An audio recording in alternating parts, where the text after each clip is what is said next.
E a gente, para chegar nesse valor final, a gente trabalhou com metas, né? Dentro do QL tem uma aula só de indicadores e metas. Então, por exemplo, a gente tem um indicador bom de mastite clínica que seja ficar num rebanho de 100 vacas entre 3% a 5%. Já se sabe quanto se perde em litros de leite por caso de mastite clínica. Então, se você fizer essa conta básica, sabe-se que uma perda mínima para um caso de mastite clínica em torno de R$720. Em alguns locais do Brasil, podendo ser até muito mais que isso, alguns locais um pouco mais baixo, tá? Na mastite subclínica, ou seja, aquelas vacas com mais de 200 células, 1.000 células por ml, uma meta aceitável, que eu acredito que isso também vai cair ao longo dos próximos anos, mas uma meta aí que a gente ainda trabalha é de 15% a 20%. E as perdas de 80 a 120 litros por lactação por quarto afetado. Então, se a gente fizer a continha, uma perda mínima por lactação por teto afetado de mastite subclínica, R$ 3.200. Tá? Então, por aqui, ela está ganhando da mastite clínica. A subclínica está na frente em termos de prejuízo e retorno sobre o investimento negativo. E quando a gente pensa em mastite crônica, tá? Ou seja, aquela vaca que tem CCS acima de 200 mil por 2 controles leiteiros subsequentes, e a gente trabalha com uma meta de vaca crônica de 10%, sabendo que a perda de produção de leite por lactação por quarto afetado vai de 200 a 500 litros, se a gente tiver 10% de animais crônicos, eu tenho uma perda mínima de R$4.000 por lactação por quarto. Então, quando a gente olha isso daqui, ó, a gente já sabe aonde está o maior prejuízo. A bomba maior está na vaca crônica. Tá, Carla, mas aí é fácil, é só descartar. Quem descarta a vaca? Né? Fala para mim, quem que hoje em dia descarta a vaca? Então, o que a gente tem que, às vezes, virar a roda é mudar a pergunta. Não é o que eu vou fazer com a minha vaca que está crônica. A hora que chegar essa tecnologia para o Brasil, pronto, grande parte das vacas crônicas vão ser resolvidas utilizando essa ferramenta, essa tecnologia que o Luiz apresentou. Até lá, nós temos que nos prevenir para não ter vacas crônicas, tá? Que eu acho que isso é bom senso para todo mundo. E para entender esse não ter vacas crônicas, eu preciso abrir a minha mente para aceitar algumas coisas que não são só protocolo de uso de tratamento, protocolo de antibiótico, que é o que a gente mais recebe de pergunta, tá? Então, o objetivo hoje é trazer algumas informações para que a gente comece a pensar como as bactérias pensam, e aí sim a gente conseguir estar um passo à frente que elas, tá? E entender que alguns casos nunca se curam por enquanto, porque existe a bactéria que persiste na forma de biofilme, existe a reinfecção, quando às vezes o biofilme está lá no equipamento de ordenha, tá? Mantendo a bactéria viável dentro da tubulação, disseminando para as outras vacas, ou quando eu tenho recidiva, que é quando o biofilme ele está maduro, aí ele começa a migrar para um novo biofilme, faço uma nova recidiva, formo um novo biofilme, vocês vão entender isso daqui a pouco, tá? A gente vai entender por que culturas negativas podem esconder infecções persistentes, um pouquinho de bactérias que são intracelulares, a formação dos nichos ou dos biofilmes dentro do úbere, como mecanismo de sobrevivência, e como que a gente reconhece um quarto que a gente fala, esse não vai mais para frente, é um quarto condenado, tá? E aí, conseguir decidir com critério, e não no desespero, mas com critério, se eu vou tratar novamente, se eu vou fazer uma secagem seletiva, se eu vou descartar aquele quarto, ou se eu vou descartar a vaca. Que eu acho que hoje a gente trabalha com 4 possibilidades, né? Quando a gente começa a trazer para a nossa prática diária esse olhar de como as bactérias pensam, a gente muitas vezes, através do controle dos fatores de risco, a gente consegue quebrar a transmissão, tá? A gente sabe que tem bactérias que vão colonizar aqui, ó, ponta de teto e canal de teto. A gente sabe que tem bactérias que já vão conseguir vencer essa primeira porta de defesa aqui e adentrar para dentro do úbere de uma forma mais profunda, chegar, inclusive, às vezes até nos alvéolos e fazer os temíveis biofilmes que o Luiz falou. Então, entender a dinâmica da bactéria na propriedade leiteira dá para a gente essa capacidade de falar, olha, eu errei aqui, eu falhei aqui, agora eu vou melhorar aqui, e assim por diante, tá? E aí, começar a conseguir entender que duas vacas, muitas vezes, não vão apresentar de forma igual a mesma mastite pela mesma bactéria, tá? Duas vacas infectadas pela mesma bactéria podem evoluir de forma completamente diferente. E isso tem a ver com alguns fatores, que o Luiz bem colocou lá, imunidade e bem-estar. Todas as vezes que a gente tem problema com migração de neutrófilo, que é a CCS, todas as vezes que o animal passa por um estresse oxidativo, né? O animal entrou em cetose, hipocalcemia, balanço energético negativo, inflamação sistêmica, ele faz um estresse oxidativo, tá? E o estresse oxidativo, ele é responsável por manter o animal inflamado, e todo animal inflamado tem um déficit de gasto para mantença da inflamação.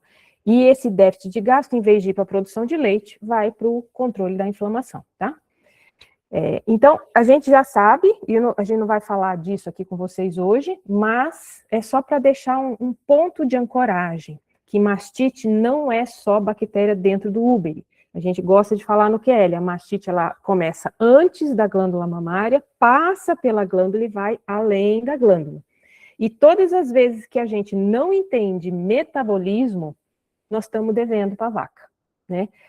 Hoje a gente, muitos de nós, antigamente pensava assim, não, a mastite é só o que acontece no úbere. Hoje a gente já sabe que não é mais assim, né? Ela começa muitas vezes no calor que a vaca passou, que afetou o intestino, que migrou processos inflamatórios, que chegou no úbere, que inflamou o úbere e captou células imunes de defesa, e aí a mastite se complica em vez de caminhar para uma coisa autorresolutiva, tá? Então, entender o metabolismo da vaca faz toda a diferença, tá? E muito do objetivo que a gente quis trazer para vocês hoje é desmistificar um pouquinho que a mastite se mantém por falha terapêutica ou por resistência aos antibióticos. Vocês vão ver que, na verdade, eu que estou lá dentro do laboratório, eu vejo antibiograma praticamente todo dia, a gente vai ver que o grau de comprometimento, vamos dizer assim, daquelas mastites que não se curam, não é muitas vezes por resistência aos antibióticos, aos intramamários, mas muitas vezes é pela formação do biofilme, tá? E entender o comportamento bacteriano, né, das bactérias, que a gente chama de microbiota e microbioma, nos auxilia nessa, vamos dizer assim, nessa prevalência do que vai acontecer dali para frente, tá? E sabendo agora, né, talvez alguns de vocês já soubessem, outros não, que as bactérias, elas conversam entre si, e que essa conversa determina se a mastite vai evoluir para A, B ou C, vai fazer toda a diferença, tá? E esse estudo, que hoje já está muito rico, principalmente, aqui no Brasil também a gente está tendo bastante estudo, mas principalmente lá fora, que é o estudo que a gente chama de metacomunidade, ou seja, o diagnóstico mais microscópico, né, e o entendimento de como as bactérias convivem entre elas, bactérias boas com bactérias não boas, bactérias comensais, que a gente fala que são naturais ali daquele tecido, com bactérias mais patogênicas, mais virulentas, como que uma compete com a outra, como que uma favorece a outra, tá? Esse entendimento de metacomunidade é que está trabalhando assim a todo vapor para trazer soluções de tratamento que não passe pelo uso de antibiótico, tá? Então, hoje já se estuda fagos, hoje já se estuda bastante coisa. Mas a base é a mesma.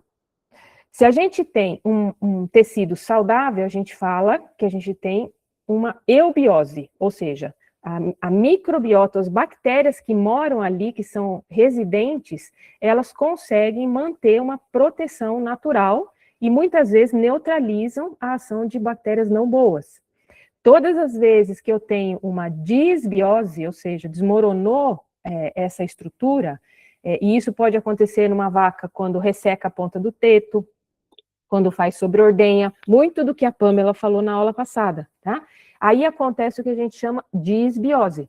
E quando essa barreira rompe e deixa esse tecido disbiótico, as bactérias boas que moravam ali fazendo essa proteção, que são os estafilococos e os corini, muitas vezes elas deixam de ser proteção e passam, inclusive, a causar inflamação, tá? E aí começa a formação do biofilme. Todas as vezes que a bactéria entra num processo onde ela é desafiada a se multiplicar para sobreviver naquele tecido, ela começa a formação do biofilme, tá? Que a biofilme é, como o Luiz explicou, a vaca vivendo, a bactéria vivendo em comunidade, tá? Então, todas as vezes que ela faz a capa do Batman, que é o tecido que recobre o biofilme, que é a matriz de polímero ou polimérica, ela está protegida. Então, muitas vezes a gente vai tratar a vaca e vai bater na capa do Batman e não vai entrar o antibiótico. Então, não é que o antibiótico está falhando, não é que essa bactéria é resistente a esse antibiótico, é simplesmente o biofilme que está bloqueando a entrada do antibiótico, tá? E, às vezes, a gente tem uma situação que é bem comum, né? Pensa assim, uma vaca fez uma mastite por Staphylococcus aureus, tá?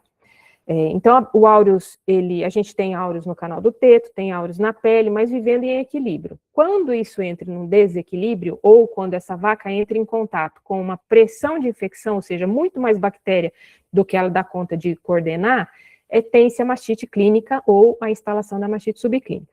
Quando o aureus entra no canal do teto e chega na cisterna onde é colocado o leite, onde os alvéolos derramam o leite, tem áureo solto no leite.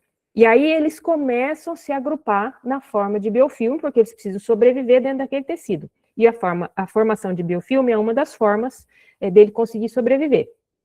Aí a gente vai e trata. O antibiótico, ele vai matar o áureus que ainda não se agrupou na forma de biofilme. Aquele áureos que está aonde?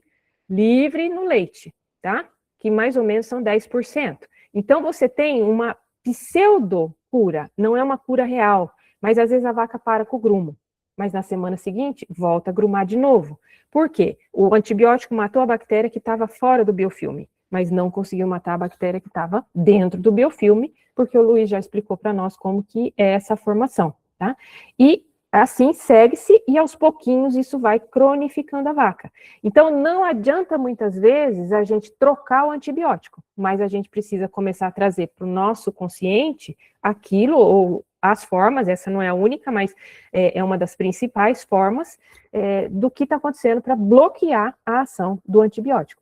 A gente faz muito antibiograma aqui e eu posso dizer para vocês, os estafilococos não áureos tem muito mais genes de resistência aos antibióticos do que o Staphylococcus aureus, tá? Então, o aureus tem uma baixa taxa de cura, porque uma das formas dele sobreviver dentro do úbere, e que é muito rápida essa formação, é o biofilme, tá? E aí, gente, esse novo olhar, né, que os países lá de fora estão se debruçando sobre a comunidade humana, né, já se debruça sobre a ruptura dos biofilmes já há bastante tempo, porque biofilme é uma coisa muito séria, infecção hospitalar é infecção mantida também por biofilme, feridas que não cicatrizam são feridas mantidas por biofilme, então a comunidade médica estuda há muito tempo essa parte, né, mas esse novo olhar sobre como os animais de produção podem ser beneficiados com novas tecnologias, em detrimento do uso de antibiótico, é o que está vindo com muita força. Por isso que a gente quis trazer já como pé no peito aqui, para abrir essa aula, a parte do biofilme, tá? Aqui é uma foto de microscopia eletrônica, tá? Eu vi ao vivo e a cores de um úbere que a gente necropsiou no VidaVet, eu mesmo fiz as lâminas, levei na Unesp, fiz a microscopia eletrônica, não é desse aqui, é de um outro que eu vou mostrar, mas eu vi ao vivo e a cores o que é uma vaca crônica, tá? É a vaca onde as bactérias estão assim, ó. Esses filamentos, que parece que é uma redinha fina, na verdade, isso é um tecido protetor, tá? Então, quando as bactérias estão com essa estrutura ao redor delas, a gente fala que são bactérias protegidas com biofilme, diferente daqui que elas estão sem produção de biofilme, tá? E aí vai formando todas as catarses, vamos dizer assim, que vêm a partir do biofilme. Então, ele resiste aos antibióticos, ele forma infecções crônicas e inflamação contínua, tá, ó, processo inflamatório contínuo, às vezes está lá biofilme na ponta do teto, é invisível, a gente não vê, né, e aquela vaca mantém aquela CCS de 300, 350, 300, 350, porque tem um estafilocromógenes na ponta do teto, aderido lá na forma de biofilme, tá? Eles inibem a apoptose de células imunes e de células epiteliais, então eles têm vida eterna, escapam do sistema imune e o mais importante, gente, dentro do biofilme desta comunidade, eles trocam água, comida, genes de resistência, genes de virulência, informações epigenéticas, informações genéticas. Tudo acontece ali. Então, às vezes, a gente tem bactérias do ambiente que são muito mais resistentes, porque já tem genes para a produção de biofilme, para elas poderem sobreviver no ambiente, e que quando elas entram no fluxo de leite dentro da sala de ordenha, né, dentro da tubulação de equipamento de ordenha, às vezes entra lá uma Klebsiella que já vem com genes para a produção de biofilme, que a gente fala forte, tá? Que é essa sigla mesmo, forte produtora de biofilme. Essa Klebsiella entra, às vezes, num biofilme multiespécie, que tem lá um Streptococcus dysgalacti, e dentro do biofilme ela troca com o dysgalacti o gene de resistência. Aí aquele dysgalacti que está lá no biofilme, ele não era resistente a X, Y, Z de antibiótico, mas ele trocou os genes com a Klebsiella, que era resistente, e aí ele passou a ser resistente. Então, tudo acontece dentro do biofilme, tá? Então, como que é a formação do biofilme? A bactéria entra, gruda no tecido ou gruda na superfície, na capinha do seu celular, dentro da tubulação de equipamento de ordenha, tá? Ela gruda em tudo. E começa a produção do quórum, que o Luiz explicou para a gente. E aí essa comunidade vai se estruturando, vai crescendo. Quando ela chegou num tamanho X, né, que ela não é mais autossustentável, autogerível em termos de nutriente e água, as bactérias da base, que foram as primeiras que grudaram, sinalizam através do quórum que as bactérias do topo têm que se mudar, porque o cafofo aqui já ficou grande demais. Aí essas bactérias do topo se destacam e começam a formar um novo biofilme. Imagina isso acontecendo em tempo real dentro do úbere da vaca e em tempo real dentro da tubulação de equipamento de ordenha. Carla, mas eu passo ácido alcalino sanitizante, eu limpo minha máquina com química. Química não mata biofilme. Lembra que o Luiz explicou? A capa do Batman não entra antibiótico, não entra célula de defesa e também não entram produtos químicos. Remoção de biofilme é igual a limpar tártaro do dente. Tem que ir no dentista para fazer a raspagem. Então, remoção de biofilme, seja no balde da bezerra, na mamadeira da bezerra, na tubulação de equipamento de ordenha, na teteira, é com remoção mecânica, né? É esfregando. Dentro da vaca não dá para fazer isso. Então, graças a Deus, tem pessoas estudando como remover ou furar o biofilme para que a ação do antibiótico ou das células do sistema imune consigam entrar e acabar com a festa, tá?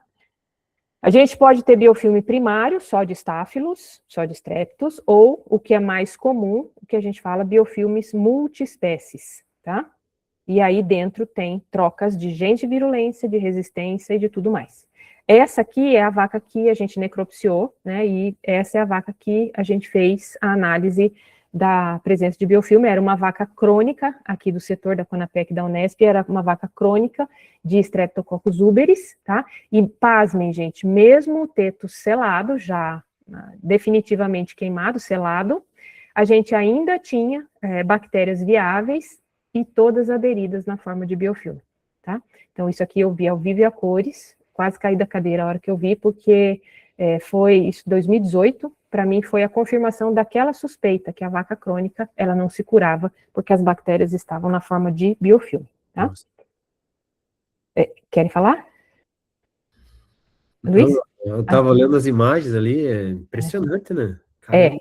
Olha a quantidade dentro do alvéolo mamário, a quantidade de cocos. Dá para ver, né? Aqui numa foto maior, os alvéolos, né? Aí aqui a gente aproximou, olha a quantidade de cocos, tá? Aí aproximou mais, dá para ver todos eles já com os filamentos, tá? Aqui tinha uma Troeperella junto, e os Streptococcus uberis, eu sei que eram uberis, porque a gente fez toda a parte da identificação antes, né? Do mesmo quarto. Então, olha como o biofilme é resistente. Aqui já estava queimado, provavelmente com iodo há bastante tempo, né? Ela já estava só com tecido cicatricial e ainda tinha, tá? Então, tinha biofilme aqui, tinha biofilme no tecido mamário, tá? Tudo aqui, ó. Tá? Mandei essas fotos para a Unicamp, o pessoal da Unicamp trabalha bastante, né? Na parte de alimentos com biofilme, pedi para confirmar se era e realmente foi confirmado, tá? Então, gente, isso é real, tá? Isso não é uma história que a gente está aqui contando numa terça-feira à noite, é com isso que a gente briga todo dia.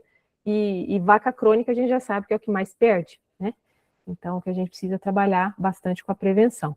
No equipamento de ordenha, acontece exatamente da mesma forma. Carla, mas não é tecido biológico, não importa. Gente, bactéria está aqui antes dos dinossauros. Elas sobrevivem em pedra, elas sobrevivem em todas as superfícies, tá? Tem uma professora da Unesp, a professora Vera, aqui do IB, que ela trabalha na parte de alimentos com biofilme, e ela já testou alumínio, plástico, aço inox, vidro, impregnando com Staphylococcus aureus, produtor de biofilme, e gruda em tudo, tá? Então, ele gruda e ele monta essa matriz de EPS que o Luiz mostrou, que é a capa do Batman, né, que é a matriz de polímero, e assim ele consegue manter as bactérias viáveis dentro desse sistema. Tá? Aqui mais uma foto, tá? Então, assim, biofilme é uma sociedade viva, gente, não é um simples aglomerado de bactéria. E isso é muito importante a gente entender, porque no intestino também se forma biofilme. E a gente vai ver lá na frente, quando a gente falar de colostro daqui a pouquinho, que também vai ter um impacto lá, tá? Como diagnóstico prático, acho que já está claro, depois de tudo que a gente foi falando, né? Qual que é um sinal indireto de que a minha vaca tem biofilme? Ela é crônica, né? Ela tem refecções recorrentes, você faz cultura, é o mesmo agente. A mastite que às vezes melhora, porque mata aquelas que estão fora do biofilme e depois volta, né, porque o biofilme está lá intacto. Quando a gente tem, às vezes, cultura negativa de amostras com CCS alta, faz PCR para micoplasma, não é bicoplasma, essa vaca não baixa CCS, nunca dá mais cultura positiva, então pode ser que a situação lá dentro já está aderida na forma de biofilme, e no laboratório hoje dá para fazer já a identificação através da bactéria que crescer, se ela é uma forte, fraca ou intermediária formadora de biofilme. Então, a gente já consegue algumas coisas em termos de diagnóstico, tá? Aqui mais uma fotinho dele. E aí, a comunicação que o Luiz trouxe, que é o Quorum Sensing, isso é o que manda, tá? É o que gerencia tudo o que acontece dentro desse sistema. Tá? E aí a gente fala que o biofilme funciona como um microcérebro coletivo, porque as bactérias, elas se comunicam através dessa química, que é o Quorum Sensing, e essa química é que manda tudo que vai acontecer. Olha, eu tenho esse gene de virulência aqui, ó. Vou passar para você, tá? Isso vai fazer com que você sobreviva mais facilmente no seu próximo ciclo. Olha, eu tenho esse gene de resistência aqui, estou transferindo para você, tá? Então, não é nada isolado, é uma estrutura extremamente organizada, tá? Produção de toxina, expressão de fatores epigenéticos, genéticos, tudo acontece dentro do biofilme. A ativação de genes coletivos. Então, gente, isso é muito sério, tá?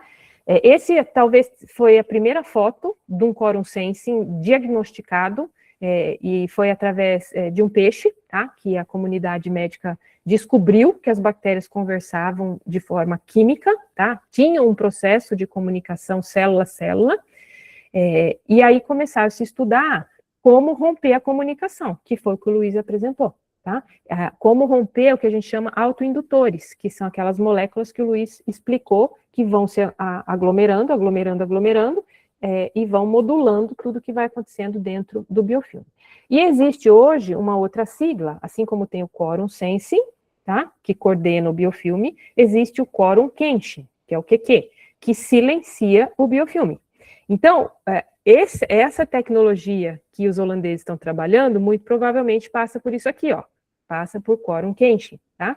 Que são antagonistas de receptores, fitocompostos naturais, que eu acredito que é o que eles estão usando, ou enzimas que degradam a comunicação, tá? E existe um outro negócio, que eu vou falar aqui, mas que ele vai ser usado lá na frente quando a gente falar do colostro inflamatório, que são chamadas exossomos, tá vendo essas bolinhas aqui, ó? Ou vesículas, ou membranas, que são expelidas pelas bactérias e pelo processo inflamatório, e isso, dentro dessas vesículas, é transportado, preste bem atenção aqui, tá? É transportado dentro dessas vesículas DNA, proteínas, toxinas e enzimas que estruturam o biofilme. Eles estruturam só o biofilme? Não. Vocês vão ver lá no colostro inflamatório que isso programa o intestino da bezerra, tá?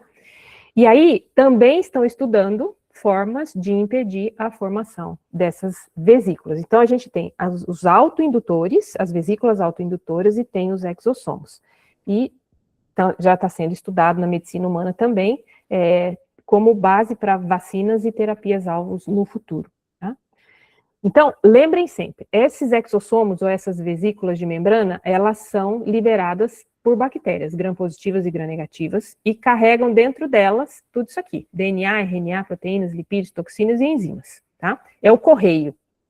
A bactéria produziu tudo isso, enfiou nessa vesícula e mandou para fora, tá? E elas participam da formação do biofilme, tá?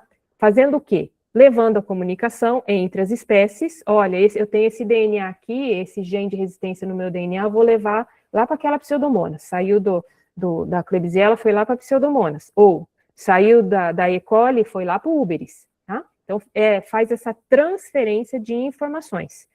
Então, as funções dessas vesículas, além da comunicação, né, de fazer toda essa autoindução, também transportar fatores de virulência de forma blindada, porque eles são extremamente resistentes a inclusive, enzimas digestivas, tá?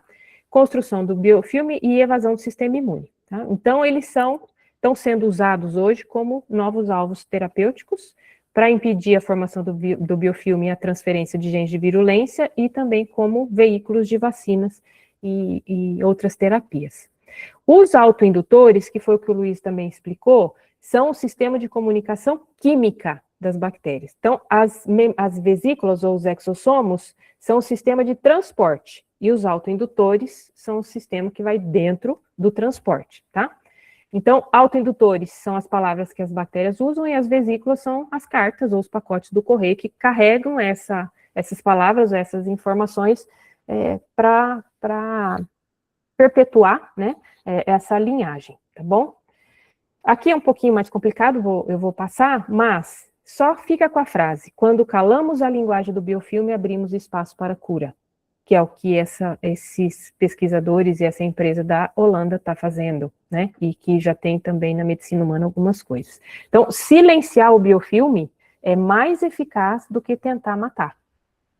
Quando a gente silencia, automaticamente, como o Luiz falou, ele se autodestrói, né, igual o Tom Cruise que recebe a mensagem da Missão Impossível e fala: essa mensagem se autodestruirá em 15 segundos, né? Então, quando a gente consegue uma ferramenta que silencia a comunicação entre as bactérias, a gente destrói o biofilme sem precisar, muitas vezes, matar a bactéria. A gente só abre campo para que o antibiótico entre ou para que o sistema venha e termine o problema, tá bom?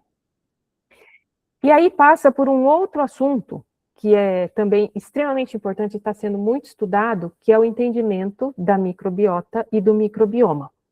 Quando a gente fala em microbiota e microbioma, os dois significam a mesma coisa?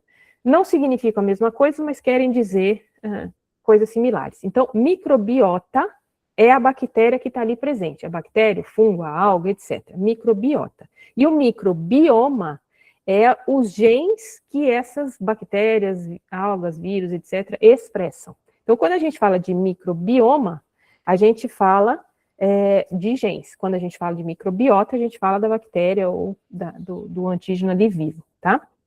E nós temos microbiotas diversas, seja no ambiente, seja no sistema, na sala de ordenha, seja na mão de quem ordenha, na mão de quem trata, seja no peito da vaca, seja na cama onde ela deita, tem uma microbiota diversa. E a gente divide ela, para facilitar o entendimento, em dois grandes grupos, a residente e a transitória. A residente é aquela que ela está sempre ali, ela mora ali, ela ocupa aquela área do corpo de forma frequente. E a transitória é aquela que vem e volta, né? Ela vem, faz às vezes um processo infeccioso inflamatório, depois ela não, vamos dizer assim, faz uma desadesão e sai, e normalmente são as bactérias mais patogênicas. As residentes são normalmente aquela microbiota mais saudável, que compete, inclusive, com a microbiota mais patogênica. E na glândula mamária tem? Até há pouco tempo atrás se achava que a glândula mamária era estéril, precisava ser estéril, e hoje a gente já sabe que ela não é estéril, tá? Nada é estéril, as bactérias vivem aos milhões e aos trilhões em todos os tecidos biológicos e muitas vezes não biológicos. Então, essa visão que a glândula mamária é estéril, precisa ser estéril, isso é uma coisa que já caiu por terra. Hoje a gente já tem vários estudos, né, que já levantam o que é uma microbiota comensal natural, benéfica ou residente, e o que não é, tá? Então aqui eu trouxe, vou mostrar uns gráficos, mas tem vários estudos, hoje já estão publicados, né, que levantam a composição de uma microbiota natural residente de uma glândula mamária sadia, tá? E de uma microbiota de uma glândula mamária com mastite subclínica, por exemplo. Esse trabalho aqui, ele estudou 400 quartos de leite de 60 vacas em 2 fazendas, em 2 ocasiões diferentes, porém no mesmo período de lactação, e fez todas as análises de microbioma e chegou numa conclusão, tá? Que as 2 famílias mais abundantes encontradas em amostras de leite foram Staphylococcus, é bem difícil falar, Staphylococcaceae e Corynebacteriaceae, ou seja, Staphylococcus e Corynebactéria, tá? E eles foram os mais prevalentes, mas tem um monte de outras bactérias aqui, ó, que a gente quase não escuta falar, e que fazem parte da microbiota. Aí tem vários trabalhos, inclusive um trabalho brasileiro muito bom, que fez análise do microbioma e da microbiota por local. Então, ele fez do canal do teto, ele fez da ponta do teto e ele fez já da parte da cisterna, né, da glândula, né, com punção alveolar. E observou que existe variação entre a microbiota natural da ponta do teto, da cisterna e do alvéolo, tá? Então, a gente tem bactérias diferentes, benéficas, ou seja, que estão lá silenciadas, né, não estão causando mastite, diferentes entre ponta do teto, cisterna do teto e cisterna da glândula, tá? E tem trabalhos de fora, que também já colocam aqui as principais bactérias do colostro, as principais bactérias do leite, do canal do teto, da ponta do teto, para a gente ver que Staphylococcus, ó, quase que campeão de vendas, tá? Tem em todos os lugares, tá aqui, ó. Tem um trabalho que eu vou mostrar na sequência, que eles acharam também Streptococcus uberis, tá? E aí eles mapearam levantamento do microbioma da cama, do equipamento de ordenha, da mão dos ordenhadores, das moscas e também quando tinha bezerro ao pé. Bom, os gêneros mais comuns, Staphylococcus, Streptococcus, Ruminococcus, tarará, tarará, Corine está aqui também, Pseudomonas está aqui também, Enterococcus está aqui também, tá? Então, são bactérias que são do nosso dia a dia, né? Que a gente vê no dia a dia. E todas as vezes que a gente tem um desequilíbrio entre elas, acontece aquilo que a gente viu como disbiose. E aí, muitas vezes, as próprias bactérias que estão ali protegendo, né, a ponta do teto, o canal do teto, contra a entrada de bactérias mais patogênicas, com esse desequilíbrio, essa barreira de proteção cai por terra, tá? E aí tem vários trabalhos, né, brasileiros não, já, inclusive, trazendo a prevalência, tá? Esse outro trabalho aqui, ele levantou a quantidade de bactérias por abundância, tá? E por prevalência. Então, vê aqui, tem várias bactérias do gênero, da família dos corines, que vêm com mais abundância, tá? Do que outros. Mas, olha, no canal do teto apareceu o uberis, como bem abundante, segundo maior abundante, e cadê ele? Acho que cortou aqui. E na base do uberi também, tá? Então, o Streptococcus uberis para esse grupo de estudo, embora ele não estava sendo esperado de ser encontrado, ele foi encontrado junto com o Staphylococcus aureus. Então, para esta fazenda, né, nesse grupo de amostragem, o Streptococcus uberis ele já não estava mais como uma microbiota transitória, e já sim como uma microbiota residente, provavelmente vacas crônicas, tá bom? E aí, todas as vezes que a gente tem uma alteração desse comportamento, daquilo que são as bactérias esperadas, com o aparecimento, por exemplo, do Streptococcus uberis que não estava sendo esperado, nós começamos a entender que ali tem uma modulação diferente da microbiota, e isso caracteriza uma disbiose, tá? Na disbiose, as bactérias começam a competir de forma não saudável. E todas as vezes que a gente tem uma vaca com mastite clínica, se você for fazer a análise do microbioma delas, você vai ver que a bactéria boa, às vezes os Staphylococcus não aureus que estavam ali como protetores, eles estão diminuídos em quantidade. E a bactéria patogênica virulenta, ela está aumentada em quantidade. Então, esse desequilíbrio é o que modula se essa mastite vai caminhar para uma mastite de CCS mais alta, uma mastite mais moderada, uma mastite mais grave, ou para uma formação de biofilme. Tá? Então, todas as vezes que a gente tem disbiose, significa que a gente tem perda de diversidade.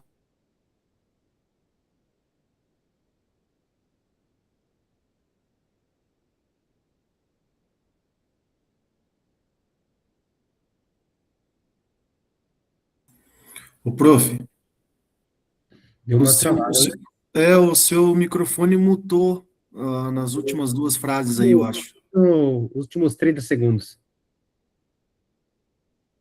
Tá mudo, prof.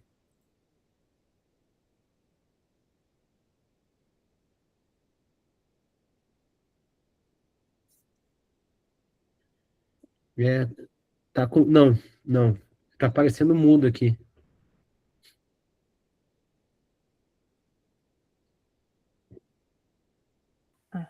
E agora, Voltou. voltou? Voltou. Ele fechou sozinho, danado.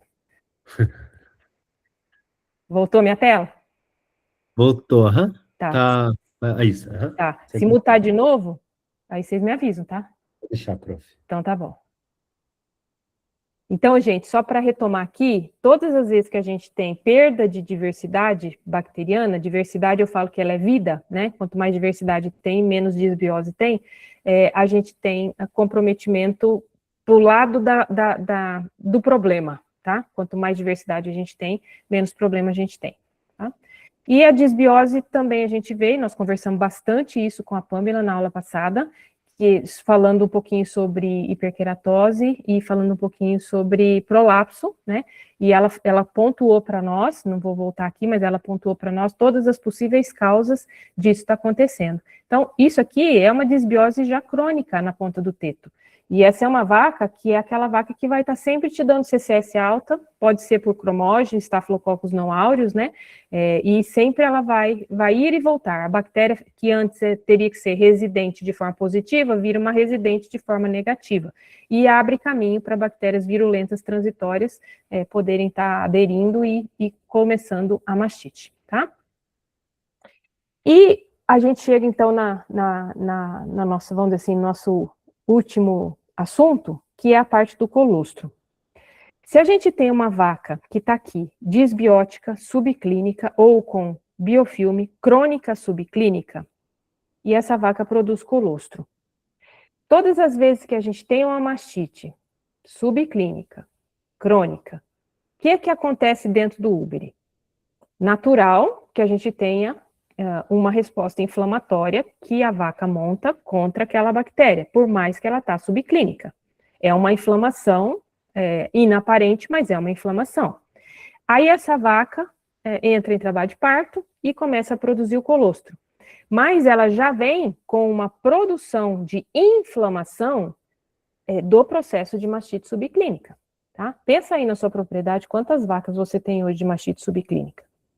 Não dá para você falar assim, eu vou separar essa, vou separar essa, vou separar essa, para pegar o colostro das vacas de CCS baixa. Graças a Deus, algumas fazendas já estão fazendo isso, mas a maioria não faz. Então, quando a bezerra mama aquele leite, aquele colostro, ela mama citocinas, várias outras moléculas pró-inflamatórias, e ela mama o bendito exossomo. Lembra daquelas vesículas extracelulares exossomos que eu falei para vocês lembrarem? As bactérias produzem essas vesículas, tanto as gram-positivas quanto as gram-negativas. E essas vesículas são o carteiro que leva a informação. Aí a gente pensa assim, a saúde da bezerra, eu vou saber que a minha bezerra está saudável se ela não fizer uma diarreia, se ela não fizer uma pneumonia. Na verdade, a saúde da bezerra tem que começar bem antes do primeiro sinal clínico, tá? Ela começa quando ela recebe o colostro. Então, o que tem na composição do colostro normal, fisiológico hoje, que é o que a gente aprende, né? Tem imunoglobulina, tem células imunes de vários tipos, tem proteínas que modulam resposta inflamatória, tem citocinas pró-inflamatórias, vocês vão ouvir muito falar da IL-1, IL-6, TNF e IL-10, tem fatores de crescimento e tem os microRNAs, que são as estruturas responsáveis pela modulação epigenética. E esses microRNAs estão dentro dessas vesículas de exossomos, tá? Então, o colostro, ele tem, de forma equilibrada, é para ter, tá? Um colostro saudável é para ter, de forma equilibrada, todas essas substâncias aqui, mas é para ter também citocinas pró-inflamatórias e anti-inflamatórias. As duas vão fazer, vamos dizer assim, um amadurecimento no intestino da bezerra, tá? Cada uma delas vai ter uma função diferente, tá? E a gente pensa que o colostro é só imunoglobulina, então a gente mede só Brix, e tá lá, se o meu Brix deu 25, deu 23, 24, 25, meu colostro tá bom. E eu esqueço de pensar que o Brix é só isso aqui, e eu esqueço de pensar no resto, tá? Então, a gente ignora os outros componentes do colostro. Nós não vamos dar uma aula de colostro inflamatório aqui, tá? Mas eu quis só trazer para dar uma pincelada, porque isso é extremamente importante e tem a ver com tudo que a gente começou falando, tá? Então, hoje, no meu ponto de vista, o colostro ele precisa ser avaliado em 3 dimensões. A dimensão imunológica, que a gente já sabe, que é o Brix, a dimensão microbiológica, que algumas fazendas já fazem, que é a CBT de colostro, ou seja, quanto de bactéria tem ali naquele colostro, e a dimensão inflamatória, que ninguém ainda mede, porque isso é uma coisa nova que nós estamos começando a falar aqui agora. Nem fora daqui ninguém está falando nisso, tá? E essa ideia do colostro inflamatório, ele começou a surgir porque a gente pensa, né?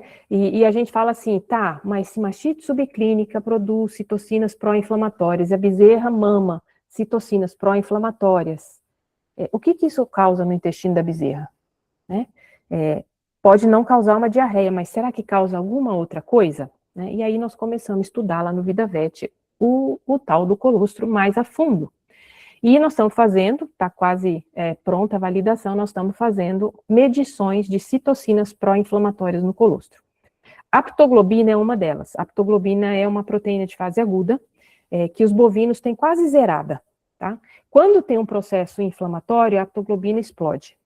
E mais da metade dos colostros que nós estamos analisando, de diversas fazendas, já vem com a aptoglobina alterada, ou seja, alta, ou seja, ele já vem como um colostro inflamatório. Mas nós estamos monitorando também outras citocinas pró-inflamatórias, que são essas que eu falei, IL-1, IL-10, IL-6 e o TNF-alfa, tá? E aí, nós estamos ficando de boca aberta com o que a gente está achando. Por quê? Pensa na bezerra, o intestino dela nasce aberto, ou seja, totalmente desprotegido, ele ainda tem que formar um microbioma, ainda tem que formar a microbiota, e essa microbiota vai ser formada como? Com aquilo que ela receber que veio do leite, e mais com aquilo que ela vai lamber, canal do parto, ambiente, etc. E vai receber junto com as imunoglobulinas a quantidade de inflamação que está vindo da mãe. E tudo, gente, se o intestino nasce aberto da bezerra, tudo que entra pela boca da bezerra programa e ensina a mucosa intestinal. Então, o colostro, ele não é um alimento. Se vocês saírem daqui com esse conceito, eu já vou ficar feliz. O colostro é um programa. Literalmente um programa, tá? E esse programa vai predizer como vai ser a vida da bezerra daqui para frente. E pela epigenética, porque ele carrega microRNAs, vai predizer como vão ser as filhas, as netas e as bisnetas desta bezerra, a partir da mamada do colostro, tá?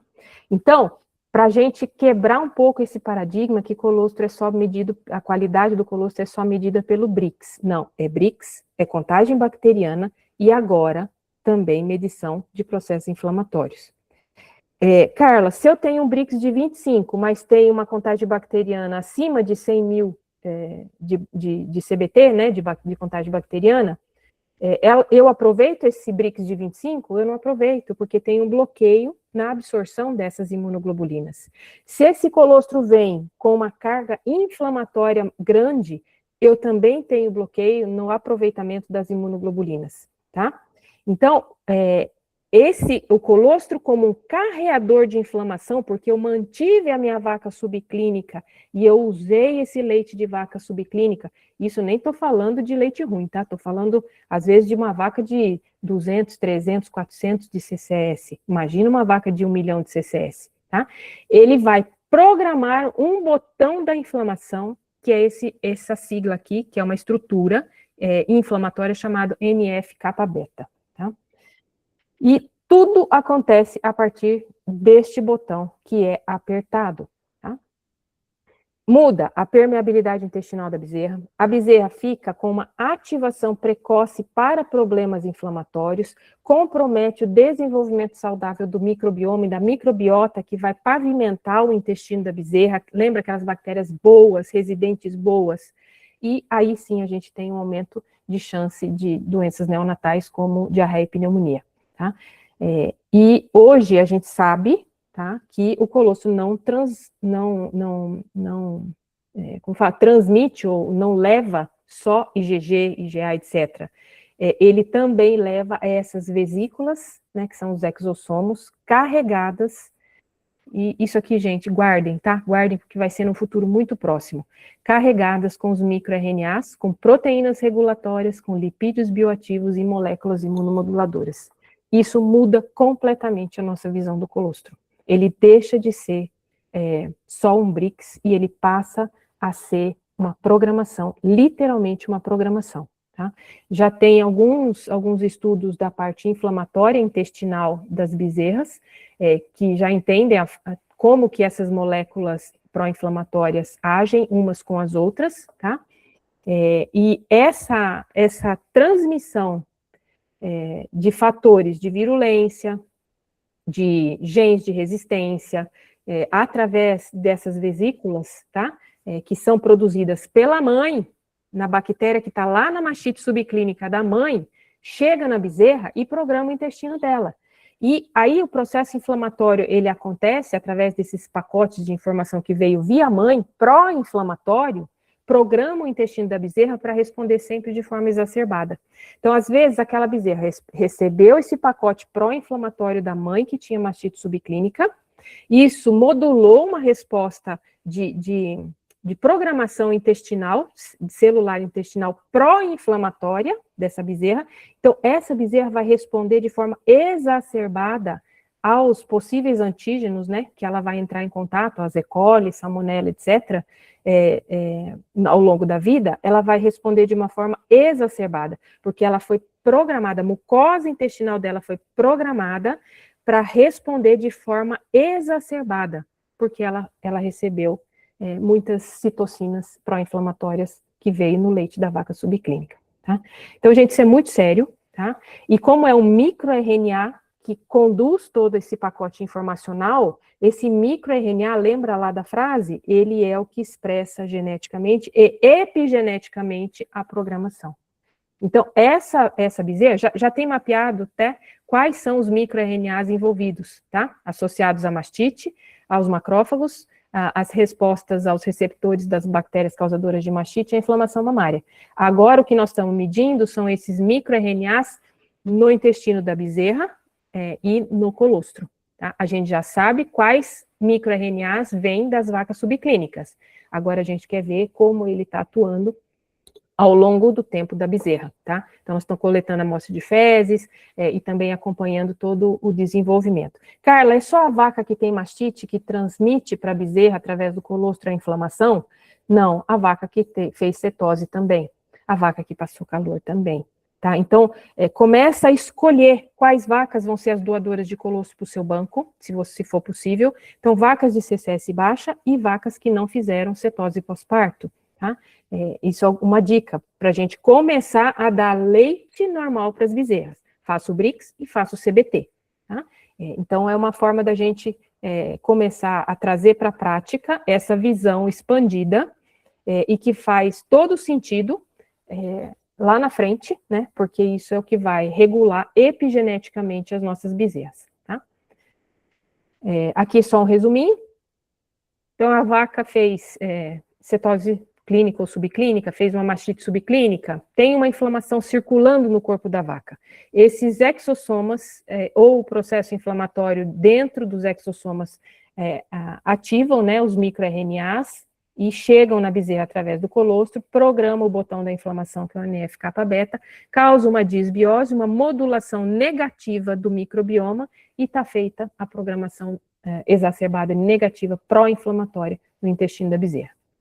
E só para encerrar, para não cansar mais vocês, esse é um conceito novo que também está sendo estudado e disseminado, não só nas universidades, mas também nas empresas, já conseguindo amarrar, tá? Esse DORAD aqui consegue amarrar que os estímulos recebidos durante períodos do desenvolvimento, eles programam permanentemente a fisiologia do indivíduo. Isso no humano, está sendo muito estudado, e agora também nos animais, tá? Então, o organismo, ele não responde apenas ao ambiente, ele é programado pelo ambiente inicial. Por isso que eu falei que o colostro, ele não é alimento mais, ele é um programa, tá? E a gente sabe que essa janela é crítica, de 0 a 72 horas, é uma janela crítica, porque é onde esses danadinhos aqui, eles vão trabalhar contra ou a favor da bezerra, através do colostro, tá bom? Então, para as próximas gerações que vão ficar, e eu já estou quase em período de aposentar, mas eu acho que vocês vão ver isso acontecer muito rapidamente, tá? Vocês vão começar a trabalhar com programação fetal, com programação neonatal, vão entender muito dessas vesículas de exossomos, ou moléculas membranas vesiculares, os microRNAs que modulam a epigenética, e o desenvolvimento mamário. Então, a resposta que a gente pode encerrar aqui o nosso conteúdo é: como que uma mastite hoje, que nós começamos a falar do biofilme, que mantém a vaca subclínica e crônica, como que uma mastite hoje pode reduzir a produção de leite da filha dessa vaca daqui a 2 anos. Vocês têm noção como isso é sério? Assim, para mim, eu não consigo mais olhar para uma vaca de mastite subclínica da mesma forma que eu olhava ontem. Hoje, ontem, o que todo mundo fazia? Jogava antibiótico para matar a bactéria. Hoje nós estamos onde? No momento de diagnosticar e entender a bactéria. Amanhã, nós vamos entender o ecossistema, vai vir novas tecnologias, nós vamos começar a trabalhar com sequenciamento, com mais microbioma, metagenômica, transcriptômica, aí tem todas as ômicas, né? Vamos entender de exossomos e de microRNAs. A inteligência artificial vem para dar o suporte e também os sensores. Então, gente, é uma mudança de paradigma que a gente está trazendo para vocês, junto com o programa QL+, né? Para que todo mundo que está aqui nessa live, ou vai assistir depois, ou vai fazer parte do nosso programa, que a gente comece a mudar um pouquinho as nossas perguntas. Não mais perguntar assim só qual bactéria que está causando a mastite, mas por que essa bactéria chegou no úbere? Como ela está conseguindo se manter lá dentro? Tem alguma interação dela com a microbiota e o microbioma? Como é que está a imunidade dessa vaca, né? O metabolismo, o ambiente, a comunicação entre essas bactérias. Então, o veterinário do futuro não vai ser mais só um prescritor de antibióticos, mas um gestor do ecossistema mamário. Olha que frase forte. As pessoas que realmente quiserem trabalhar com qualidade do leite vão ser gestores de um ecossistema mamário. E que eu vou além para a gente encerrar.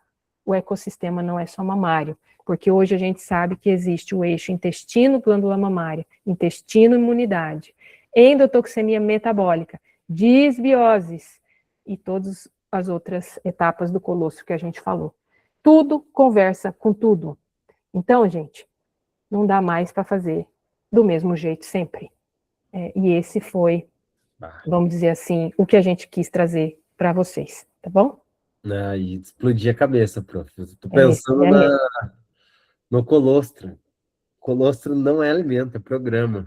Já tô pensando como fazer isso na fazenda pra gente, porque o impacto nessas bezerras e na vida e na produtividade é uma loucura. Uma loucura. E o que eu estou tendo é que eu ainda não posso trazer para vocês, porque a gente não finalizou ainda a validação. Em setembro, no nosso evento lá do Vida Vet, eu vou estar apresentando esses números. Mas o que a gente está achando já de positivos, né, no colostro positivo não só para a contagem bacteriana, mas positivo para essas moléculas pró-inflamatórias, é algo assustador. Assustador. Colostro de banco, colostro de vaca, aí vai. Não posso falar muito ainda, mas é assustador o que a gente está vendo. Então, gente, não é para assustar as pessoas e falar que o colostro é ruim, não é isso. É para a gente se conscientizar que uma coisa puxa a outra. Sim. Uma coisa puxa a outra. Então, esse negocinho, com o que eu trato minha vaca, não é mais aí, gente. O pulo do gato não é mais aí. E que bom, né, prof, que a gente tá aqui e está discutindo isso. Acredito que um dos propósitos do Kelly é justamente isso, né? A gente tratar de assuntos mais básicos, de rotina, intermediários, e esses assuntos que estão chegando, né? Assuntos mais avançados para a gente ir pensando para frente. Isso mesmo. Tem que amarrar tudo. Moçada, a gente já vai abrir para perguntas, mas assim, vocês, para quem está acompanhando a gente desde das primeiras lives, e essa de hoje, sim, que vem bastante coisa, pode estar perguntando, né, mas o que eu faço, como que eu vou aplicar isso amanhã na fazenda? Então, assim, ó, junte tudo que a gente viu hoje, infecção que persiste, biofilme, bactéria que está se coordenando, formando microbioma,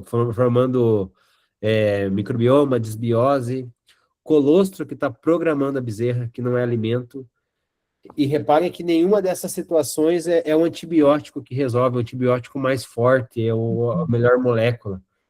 Todas elas estão apontando para o mesmo lugar: manejo, ambiência, decisão, boa gestão, entender a dinâmica, entender as novas tecnologias, e é por isso que a gente bate muito nessa tecla.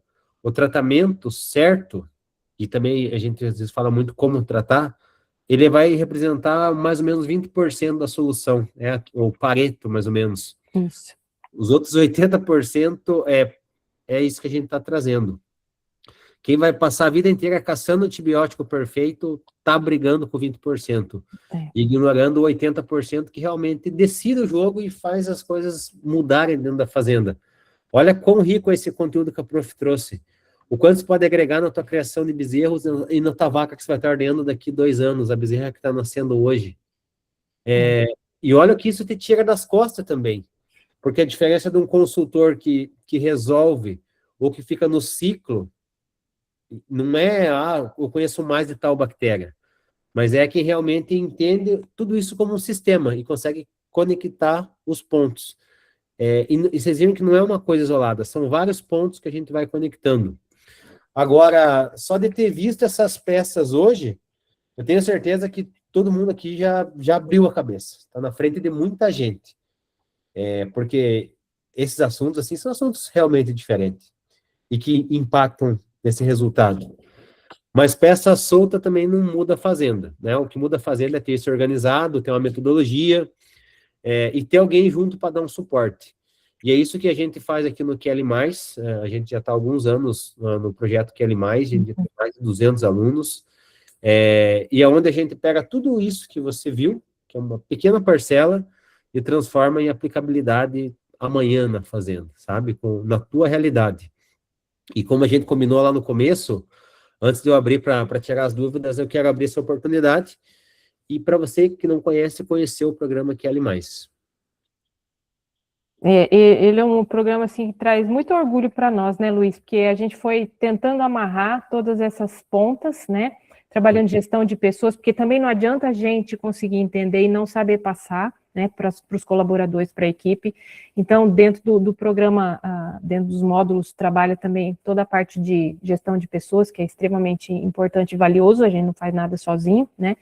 E esse entendimento de como reduzir a CCS de uma forma assertiva e não só mais um protocolo, porque a gente sabe que o caminho não é só aí, né? A gente tem aula de fator de risco, tem aula de modelo mental, tem tanta aula legal que sim, que depois dá até para a gente mostrar, né? Então, trazer isso para vocês e abrir uma nova turma, nós pensamos bastante, a gente não abre direto, né? A gente abre turmas no máximo 2 vezes por ano, então agora teve vários pedidos, então a gente resolveu abrir aí essa nova turma, e fica o convite, né? E aí tem vários alunos nossos que são fora da curva, né? Que a gente alunos da primeira turma, da segunda turma, que são fora da curva e comprovam, né? Tudo que eles foram se debruçando, aprendendo, abrindo a mente para aceitar essas coisas que muitas vezes a gente não aprende na faculdade, né? Na verdade, quase nada disso a gente aprende na faculdade. É no dia a dia mesmo. A gente vai aprendendo junto, né? Porque cada um tem um desafio, então a gente tem até um grupo no Telegram que a gente vai conversando, no WhatsApp e encontros. Então a ideia é a gente tá crescendo junto realmente com uma comunidade ali que está trabalhando para melhorar a qualidade nas fazendas em geral, né? Todo mundo está com esse desafio, ninguém está aqui só por bonito, a gente quer melhorar as coisas. Isso mesmo. Então fica assim o nosso convite, né? Tem as condições que a gente já vai passar para vocês, e depois a gente pode abrir para as perguntas, né, Luiz? Isso também tem módulos para quem tiver alguma dúvida, mas assim, a ideia é a gente ter um mapa onde a gente consegue balizar onde você está e ajudar, se está com problema de surdo de mastite, de ambiência, ou a parte de gestão, de comunicação. A gente teve o cuidado do que a gente vive, a professora acompanha nas fazendas, o que eu vejo aqui, nas outras propriedades, o que realmente faz virar a chave e a gente conseguir reduzir mastite na fazenda. Então, a gente teve o cuidado de trazer conteúdos que realmente eles se aplicam, né? Isso. Então, é por isso que é além do protocolo. O QL te leva além do protocolo. Ele vai ensinar você a entender o sistema por dentro, para quando você vê algo que está saindo fora do contexto, você conseguir ajudar, entender aquilo que está acontecendo. Não sei se consigo subir os módulos aqui para mostrar para vocês. Era legal. Enquanto o Luiz vai colocando, quando se faz um curso desse, né, uma formação dessa, a gente toma o cuidado de poder trazer desde conteúdos básicos para aquele aluno que é recém-formado, né, que ele consiga, muitas vezes, complementar muitas coisas que ele não viu na faculdade, né, então começa desde fisiologia da glândula mamária, anatomia da glândula mamária, então vai bem devagarzinho, passo a passo, e aí vai ganhando um grau de complexidade, tá? Tem aulas de cada tipo de bactéria, né, com as suas características, tem toda a parte de estratégia para novilhas, que eu acho muito legal, essa aula do Luiz, que são estratégias para controle da mastite em novilhas, tem os módulos de tratamento com os protocolos, né, por que eu trato assim, assado, cada tipo de bactéria, tem programa de vacinação, né, Luiz, parte de antibiótico, redução de CPP, tem acho que um módulo inteiro sobre nutrição e como isso afeta a saúde da glândula mamária, aula de fator de risco, né, como que a gente trabalha fator de risco para Klebsiella, é o mesmo fator de risco para um aureus, é o mesmo fator de risco para um Disgalacti, né, o módulo Cujian, que é um módulo nosso queridinho, né, de equipamento de ordem e ordenabilidade, maravilhoso. Vai falando aí mais, Luiz. Aí tem uma parte de endotoxinas, a parte de biofilme, a parte de micoplasma, BVD, como que isso está conectado na mastite, inflamação e dor, que é um módulo que não é só de mastite, tá? É um módulo qualquer inflamação e dor que se imaginar hoje numa vaca, e como que a gente pode estar melhorando isso. Fator de risco e surto, quando está acontecendo um surto, o que eu tenho que olhar primeiro para mim controlar o surto? Exemplo que a gente teve, no ano passado, a gente trocou o equipamento de ordenha nossa, a gente geralmente está com 3, 4 vacas tratando, e foi para 30 vacas. Aí eu falei para você que está com o CCS controlado, mas foi para 30, o que fazer? Não ficar louco no dia, né? Você não pode ficar louco, você tem que resolver o problema. Então, assim, a gente ensina a pensar de uma forma sistemática para resolver, para não ficar aquele caos dentro da fazenda. A gente sabe que fazenda que tem CCS controlada é uma fazenda que tem outros indicadores controlados também, tá? Então, tudo que a gente foi pensando, essa parte de nutrição que a gente tem aqui, inclusive quem fez essa aula foi o Guilherme, da Innovation, eu estava com ele hoje, e olha que legal que a prof falou da cetose pós-parto.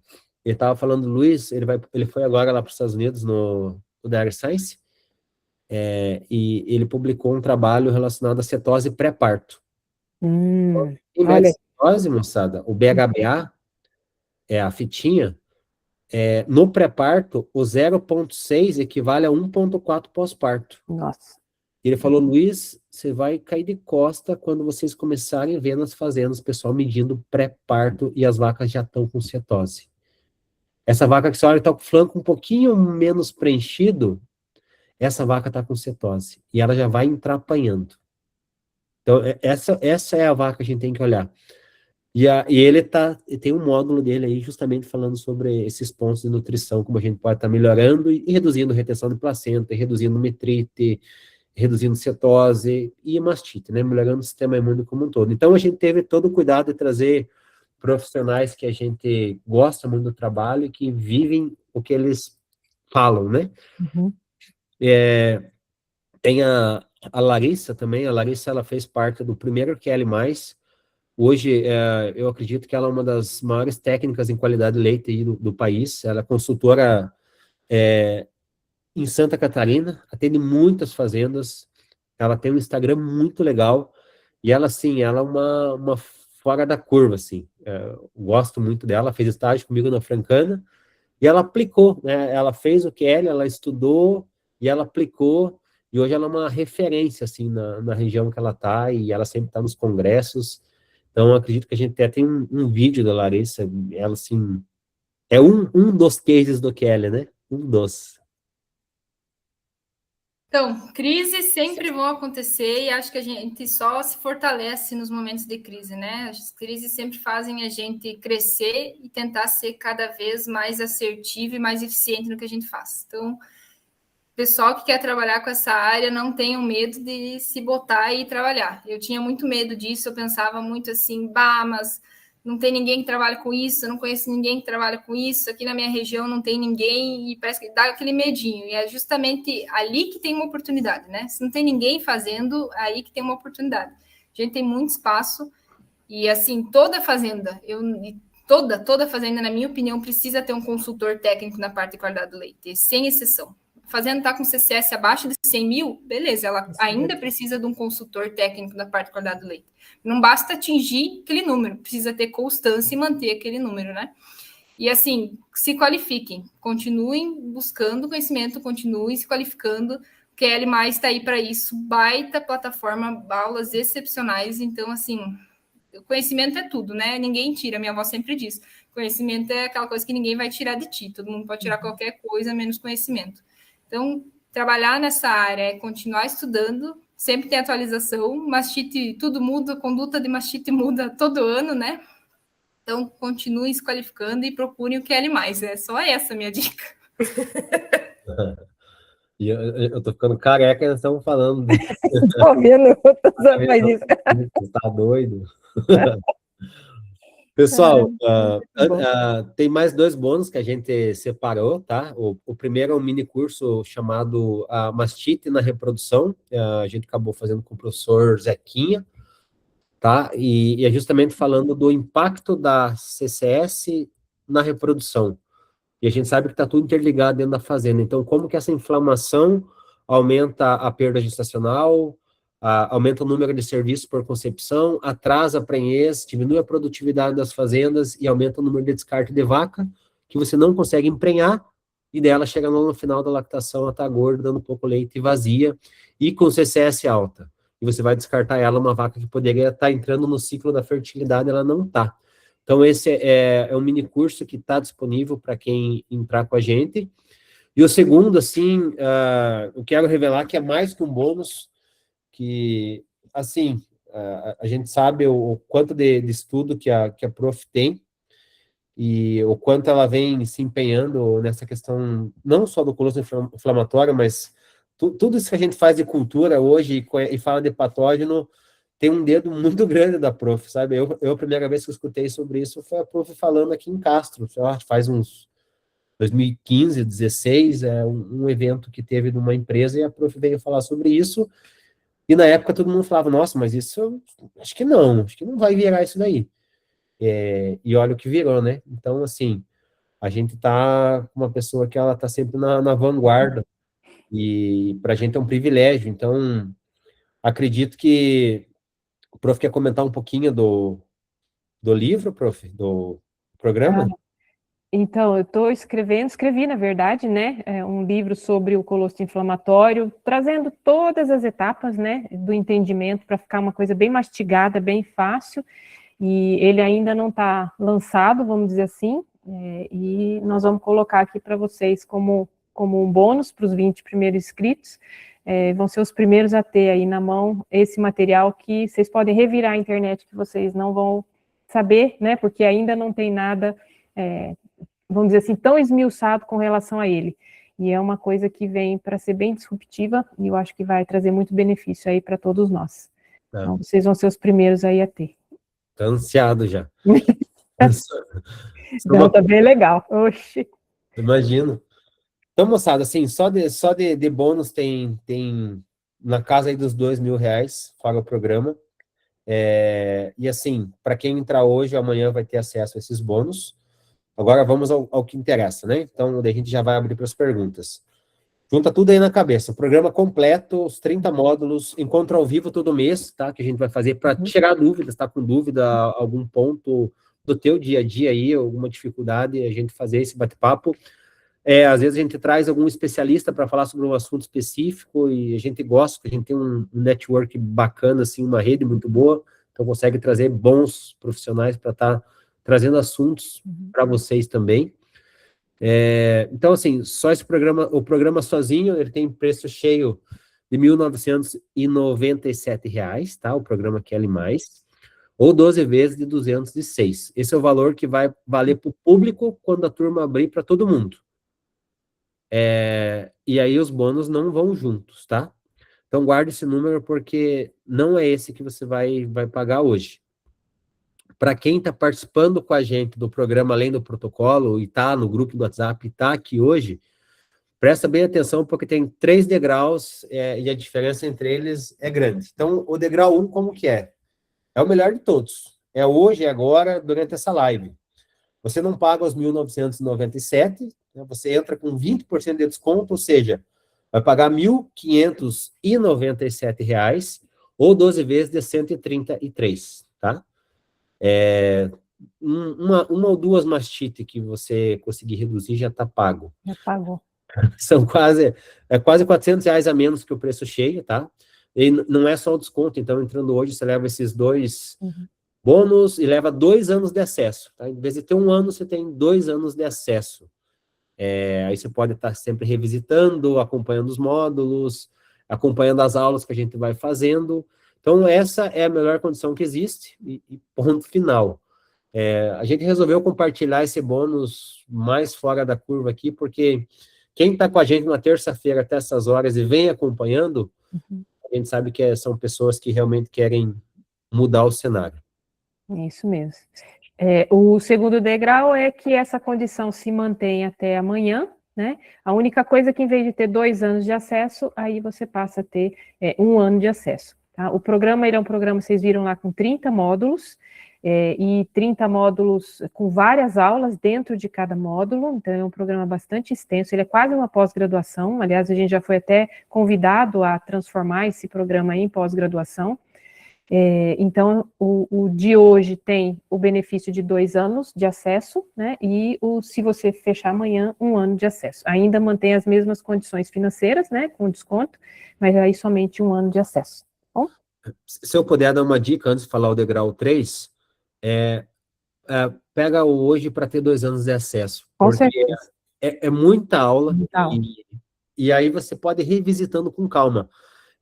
Eu falo por experiência própria, já peguei um curso, e aí eu não consumi em 1 ano, eu queria assistir uma aula e não podia assistir mais, que já tinha expirado o prazo. Então, assim, se for pegar amanhã, pega hoje e tem 1 ano adicional que você pode estar revisitando e acompanhando. Mas o degrau 3, então, quando isso abrir para o público geral nos próximos dias, aí acabou o desconto, acabou o bônus especial. Aí volta para o preço cheio de 1.997 em 1 ano só. A turma vai continuar aberta, você ainda pode entrar, mas pagando esse R$400 a mais e sem o ano extra. Então, agora está na sua mão, tá? Essa é uma condição de 2 anos com 20%, não é uma promoção que fica, que a gente vai deixar aberto, como a gente já colocou os degraus aqui. e quando abrir para todo mundo, aí volta ao valor normal, e a gente não tem também previsão de abrir agora para os próximos meses. Então, o prof colocou, a gente vai estudando sempre, de acordo com o pessoal que vai pedindo para a gente. Isso, e assim, como todo bom curso, né, não precisa ter medo, você pode verificar se aquilo faz sentido para você, assiste durante a semana as aulas, e se você não gostar, você pode cancelar a compra, né, e isso torna tudo automático, sem problema nenhum, tá? Uhum. A gente colocou o QR Code na tela. Qualquer dúvida também vai ficar fixo no chat, ou quiser mandar uma mensagem para a gente, ou lá no grupo. E aí tá em suas mãos. Se quiser escanear, já clica no link, já entra, a gente já libera acesso à plataforma e já vai acompanhando. E se não fizer sentido também, a gente estorna o valor. Mas eu tenho certeza que quem quer melhorar a qualidade, esse é o caminho, porque não é de hoje que a gente vem fazendo isso, e a gente vendo a transformação tanto nas fazendas quanto nos profissionais que estão atuando com a qualidade. Acredito que é esses os pontos que eu queria trazer, que é uma oportunidade única. Maravilha. Vamos para as dúvidas? Bora. Vamos Dá uma ver. olhada no chat. Vamos ver o que tem de dúvida aqui para nós. Podem ir escrevendo, ou se alguém quiser abrir microfone, tá? Tem uma primeira pergunta aqui, acho que eu posso responder, Luiz, do qualidade de leite. Quando realizamos perfil microbiológico do pool de tanque e vem negativo ou zero, né, para áureos, mas na análise individual do animal vem positivo, como proceder para verificar a presença desse agente? Então, vamos lá. O áureos, ele tem um comportamento diferente, por exemplo, do agalacte, do estrepto. O áureos, ele é eliminado no leite em pequena quantidade. Os estreptos, de forma geral, sempre são eliminados no leite em grande quantidade.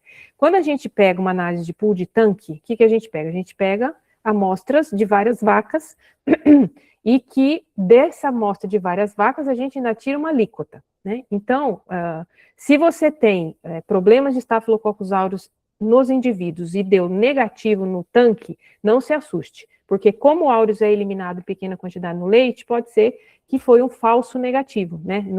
Ali naquela diluição, você acabou não pegando. Então, o que você pode fazer? Trabalhar com amostras seriadas de tanque, é como a gente orienta lá no laboratório. Então, quando a sua suspeita é áureos e você for trabalhar com pool de tanque, nunca trabalhar com uma amostra só, tá? Pode começar com uma amostra, se deu negativo e você tem essa suspeita, pelo menos mais 3 amostras de tanque coletadas aí durante uma semana, tá? Para você ter uma chance maior de pegar aquela bactéria que é eliminada no tanque em pequena quantidade. Ou fazer o PCR, tá bom? Mas se tiver pouco Staphylococcus aureus na sua amostra, o PCR também pode dar negativo. Então, aumente a amostragem para Staphylococcus. Para o agalacte, isso é mais difícil, tá? Porque o agalacte é eliminado em grande quantidade, então, normalmente, a gente já pega ele na primeira amostragem de tanque, tá? Acho que era isso, né? Que era a dúvida. Uhum. Tem mais uma aqui, prof. Prof, a Juliana mandou. Prof, na palestra de hoje ficou muito clara a presença do biofilme e a importância de ver o animal como um todo. Nesse sentido, a fabricação de uma vacina própria na fazenda não seria eficaz, não é mesmo? Com relação à formação do biofilme, você está falando, Juliana? Se quiser abrir o microfone, explicar um pouquinho. Joia. Carla, é porque eu estou falando uma dúvida lá da fazenda. Uhum. Foi uma pessoa lá para a gente fazer uma vacina da própria fazenda. Então, foi coletado várias amostras todo o leite que tinha mastite, a gente congelou, e ao longo de alguns meses eles passaram lá, coletaram e levaram para fazer a própria vacina. Mas pensando nisso, que tudo leva a ter um biofilme, a vacina entraria como, assim? Se é um todo, tem metrite, tem cetose, tem não sei o quê, sabe? Como que a vacina iria atuar? Agora eu fiquei arrependida, porque eu já fiz a vacina. Eu só não apliquei ainda, entendeu? Eu vejo assim, a vacina, ela vai conseguir, talvez, estimular o sistema imune, para conseguir pegar aquelas bactérias antes delas formarem o biofilme. Uma vez formado o biofilme, ela Já não vai era, né? conseguir, ele não vai conseguir furar o bloqueio lá, a capa do Batman, tá? Sim. Isso é um dos grandes desafios que a gente tem, e por enquanto ele ainda é uma pedra no nosso sapato, tá? Mas todas as outras ferramentas que você pode usar para mitigar esses fatores de risco, ou seja, para que aquela bactéria, quando chegue dentro do úbere, ou não chegue numa grande quantidade, ou assim que chegar, a vaca já esteja preparada para poder dar cabo dela, você mitiga a formação do biofilme, você diminui as chances daquela bactéria conseguir a formação do biofilme. Mas uma vez o biofilme formado, por enquanto, a tecnologia que eu escutei até agora é a tecnologia que o Luiz trouxe hoje, que eu gostei muito. Certo. Tá? Obrigada. Que é isso. Tem uma da Letícia aqui, a prof, acho que vou comentando depois. Quais moléculas pró-inflamatórias são essas, no caso de que vem sendo pesquisado no laboratório? Letícia, a gente está pesquisando a aptoglobina, que é uma proteína de fase aguda, tá? Está pesquisando a interleucina 1 beta, estamos pesquisando a interleucina 6, a interleucina 8 e o TNF-alfa, tá bom? A aptoglobina eu já tenho uma prévia, as outras a gente está começando a fazer agora, porque os kits vêm todos de fora, né? Então a gente já recebemos alguns e acho que esse mês agora chegam os outros. E aí, em setembro, eu tenho a validação já pronta. O LPS a gente já rodou, então tem colostros com presença de LPS, que é aquela endotoxina, né, das moléculas gram-negativas, das bactérias gram-negativas, então tem colostro com alta quantidade de LPS, e o LPS também é uma toxina pró-inflamatória, tá? Mas aí ele está mais relacionado com ruptura de membrana de bactérias gram-negativas. Então, o colostro com alto CBT, altas contágios bacterianas por coliformes, com certeza, mesmo esse colostro pasteurizado vai ainda migrar para a bezerra uma grande quantidade de LPS, mesmo com colostro pasteurizado. Olha onde nós vamos chegar, gente, tá? Olha onde nós vamos chegar. Então, é antes, o lance é antes, não é na hora que o colostro está produzido, não, é antes. Tá? Durante a captação do colostro é higiene, para vir mínimo de bactérias, para bloquear o mínimo de interleucina, de imunoglobulina, tá? Mas a parte inflamatória é antes, é na vaca, tá bom? Então, vocês veem que é tudo casado, Muito bom. A Gabi mandou aqui, o QL me salva sempre, muito bom mesmo, sempre tenho muitas respostas que procuro, bom demais. Bom demais. E muito bem-vindo já o pessoal que entrou, já vi que entraram 8 alunos aqui, então sejam muito bem-vindos. Bem-vindos, prazer para nós ter vocês conosco. É um prazer ter vocês conosco, né, Luiz? Muito legal. Maria Eduarda, prof, o PCR detecta biofilme? E qual a porcentagem de acerto de somente uma coleta para PCR para Staphylococcus aureus? Essa é uma pergunta que a gente sempre recebe, né, Luiz? Então, assim, o PCR, ele vai diagnosticar aquilo que está na amostra. O biofilme, ele está aderido no tecido, tá? Então, o PCR, ele vai pegar DNA de bactéria que está solta no leite. Ele não vai diagnosticar biofilme. O biofilme está lá grudado no tecido mamário da vaca, igual vocês viram no slide. Então, se tem áureos naquela amostra, a cultura vai pegar e o PCR vai pegar, tá? Se tem áureos morto naquela amostra, a cultura não vai pegar e o PCR vai pegar, porque o PCR pega DNA, e a cultura precisa da bactéria viva para poder crescer na placa e você vê a bactéria. Essa é a diferença deles. Uma coisa que precisa tomar cuidado, lá no laboratório a gente trabalha com as duas técnicas, né? Então, uma coisa que precisa tomar cuidado, e eu acho que até numa das aulas do QL a gente faz esse comparativo, como que eu interpreto PCR, mal de TOF e cultura, tá? Como que eu interpreto esses laudos. Mas, resumindo aqui para vocês, uma coisa importante, o PCR, ele vai pegar tudo que é DNA daquele tipo de bactéria que tiver ali. Ele vindo de uma vaca que foi ordenhada anterior, e você coletou da caneca coletora, do copo coletor, e ficou contaminado aquele copo por dentro, então a gente chama isso de infecção cruzada, né, ou crossover, ou ele pode pegar da própria vaca. Então é muito importante, quando você fizer análise de PCR, que você faça uma boa coleta, para você não ter um falso positivo, aquele DNA não ser da sua vaca, que você tá, a vaca B, mas ser da vaca A que passou antes da B, bom? Porque ele vai pegar até o suspiro de DNA, ele vai pegar, tá? Show. A Letícia mandou aqui, tenho interesse na área, mas ainda não sou formada. O curso foi pensado apenas para profissionais ou uma pessoa iniciante também consegue entender e aproveitar o conteúdo? Letícia, acredito que eu posso te ajudar aqui, tá?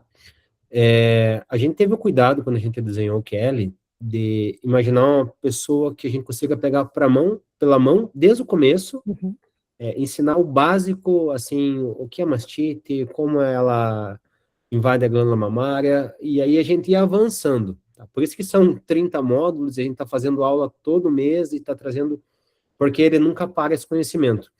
Mas respondendo sua pergunta, é para todo mundo que quer resolver o problema de mastite. Tá? Eu acredito que, assim, a gente consegue fazer metade do trabalho. Metade tem que ser a vontade de quem entrar, de resolver o problema da mastite. De entrar com esse paradigma quebrado, assim, dá para resolver o problema de mastite dentro de uma fazenda de uma forma sistêmica.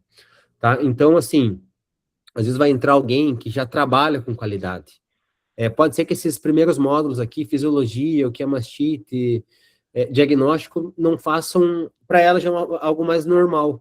Mas quando ela começa a entrar aqui em controle, estratégia de controle em novilha, tratamento específico, prevenção, aí é diferente. Então você consegue ir evoluindo, por isso que eu comentei, é melhor pegar 2 anos, que aí você consegue estar evoluindo, estudando, acompanhando, entrando nas lives, trazendo pergunta, questionamento, prof, eu não entendi aquilo naquele módulo, então a gente vai esclarecendo, tá? Então, assim, o QL é para todo mundo que quer resolver o problema de mastite numa fazenda, porque quem tem sabe a dor de cabeça que é. Exatamente. Mais alguma pergunta, moçada? Pode escrever aí, fique à vontade. Pode ser das outras aulas também, se quiserem, tá? Que às vezes a gente... Ô Luiz. Joeldes? Joeldes? Isso, Carla. Ô Luiz, uma pergunta. Sobre essa questão dessa ferramenta aí de interrupção aí do CoroSense, ela já está a nível mercado na Europa ou isso é só em nível de pesquisa no momento? Não, na Holanda já estão usando, eles estavam mandando os containers para os Estados Unidos para fazer pesquisa lá, porque daí lá tem um N grande, né, de fazenda e tudo mais. Mas aí na Europa eles já estão trabalhando já, estão comercializando. Sim. Ficava tipo, ficava mais barato que um tratamento com antibiótico, fiz as contas, sabe? Caramba. Tipo, alguma coisa assim entre 15 e 20 euros, vai dar 100 reais, mas é frasco de antibiótico e mais o que você vai descartar de leite, então... eles estão desenhando para fases específicas, sabe? O pós-parto, já pensando no sistema imune, aquela vaca crônica de mastite, pensando no biofilme. Então, eles estão avançando bastante, assim, tem um que é o de secagem, que é o Stop-Lac, se eu não estou enganado, é Stop-Lac o nome, que você altera a flora, isso é umas coisas bem doidas, altera a flora ruminal da vaca para ela ir secando, sem você usar uma cabergolina, por exemplo, e você conseguir fazer aquela secagem mais suave, sabe? Sim. Eles estão bem para frente nos estudos lá. Ele é utilizado como... Você comentou sobre a questão de bolos, eu não entendi muito bem na hora. Bolos, é uma pastilha. Sim, pastilha, assim. tipo o bolo de cálcio que eles estão usando aí para vaca em pós-parto. Isso aí. Aí tem uma pistolinha, a pistola própria, assim, bem tranquilo. Entendi. E o método de aplicação é esse, então? Ele não existe um outro método como se fosse uma aplicação intramamária, não? Não, até foi um questionamento que a gente fez, porque a gente falou, no Brasil não é muito comum a gente ficar usando bolos. Daí eles responderam, não, mas aqui pra gente, nos Estados Unidos, é normal, bolos de cálcio, a gente é acostumado a fazer. E aí a gente falou, que eles até perguntaram, o que vocês acham que pode ser uma barreira para vocês? A gente falou, primeiro é manejo, tem que ser algo que a gente consiga fazer de uma forma fácil, né? Que não precisa ficar repetindo aplicações, quanto a isso é tranquilo, não precisa ficar repetindo aplicações, mas mudar a cultura para o pessoal ver que o bolos, assim, é melhor do que, de repente, aplicar uma bisnaga, um tratamento. Isso vai ser ajuste que a gente vai ter que fazer, né? Até mesmo por não ter o risco de contaminação cruzada. Mas é bem interessante, bem interessante. Demais da conta, pelo fator de não diminuir a questão de resistência a antibiótico, nem compara. Nem É. compara. Hum. E já pensou poder mandar esses auros para o espaço, devolver para o universo e falar, chega, não quero mais vocês aqui. O H-Lact já conseguimos, né? O Agora. H-Lact a gente já conseguiu, agora vamos para o áureos. É, Vai ser muito bom, não? tá, logo chega aí pra gente. Vai chegar, Deus quiser. E no caso, ele não é uma ferramenta tipo específica de uma bactéria, né? Ele é para todas, no caso, ou não? Ele não é específico, mas, assim, ele é específico ocasião, assim. Por exemplo, animal crônico de áureos, pode ser uma opção. Mas que nem esse da transição, não. Esse da transição é geral, pensando em saúde uterina, pensando em saúde da glândula mamária. Aham. Vai ficar todo mundo sem sinal de Wi-Fi. É. Vai, acabou os Wi-Fi delas. A network delas, nós vamos dar um fim nisso. Ai, que delícia. Boa. Já pensou, gente? Nossa Senhora. A gente tem ideia, né? É. Muito A gente legal. tem ideia. Muito bom. Mais perguntas, pessoal? É que a turma aguentou firme? Agarrada, moçada. Agarrada. Bom demais. Moça, bom, Fechou? acredito que sim, pessoal. Então a gente vai conversando ali no grupo ainda, tá? Se alguém ficou com dúvida com relação ao QL, pode mandar ali no grupo pra gente. Lembrando, né? Esse degrau 1 é até a meia-noite hoje. Então, na minha opinião, vale a pena entrar hoje e garantir mais um ano de acesso que você consegue estar acompanhando a gente por mais tempo também. A gente sempre está atualizando. Esse é um assunto que nunca acaba. Isso mesmo. E a gente fica muito contente com todos os alunos novos, né, que entraram. Caiu mais uma pergunta, Luiz. Da Letícia, do Stop Lac, a genibina, formação de biofilme ou impacto em biofilme? Então, o Stop Lac, pelo que eu entendi, ele altera a flora para reduzir a produção de leite da vaca, sabe? Ele muda o perfil. Não, é mais ou menos isso que eu entendi. Ele não é pensando numa mastite, nada, é só reduzir esse perfil de degradação do alimento, assim. Pelo que eles passaram, é mais ou menos isso, Letícia. Vou ver se eu acho alguma coisa e mando no grupo lá. Combinado? Muito bom. Fechou, gente? Se durante a semana aí vocês lembrarem mais alguma dúvida, pode ir mandando para nós lá no Instagram, né, ou nos grupos, a gente vai respondendo vocês também. Tá bom?